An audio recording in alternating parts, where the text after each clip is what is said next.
des comptes à rendre au peuple. Celui qui a des comptes à rendre, c'est le président de la République. Cette institution est tellement importante. Tout à l'heure, le frère du RADP s'est senti. Moi, j'ai tellement de respect pour en tant que chrétien même, là, on prie tous les dimanches pour les dirigeants de notre pays. Donc, ce n'est pas en tant que citoyen, patriote, républicain, qui veut dire non, non, non.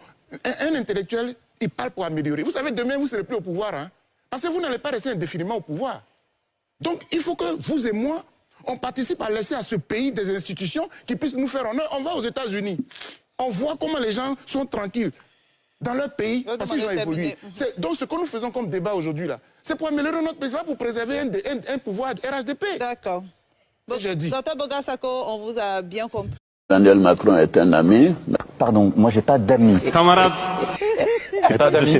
Non, j'ai pas d'amis. Savez-vous que nous avons avec la Côte d'Ivoire un commerce excédentaire de 325 millions d'euros?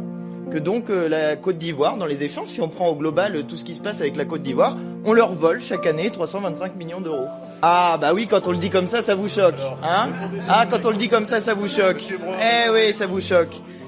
Il y a en Côte d'Ivoire le groupe Total qui exploite les ressources de la Côte d'Ivoire, que Monsieur Bolloré, pendant des années, qui est votre ami et qui fait des chaînes pour se plaindre de l'immigration, a eu pendant des années, a exploité pendant des années des infrastructures en Côte d'Ivoire. Bref, que nous avons participé au pillage économique de la Côte d'Ivoire. Et quand on le dit comme ça vous choque. Et quand ensuite les gens arrivent dans notre pays, eh bien vous voulez de renvoyer les gens dans un pays où le PIB par habitant est de 971 €?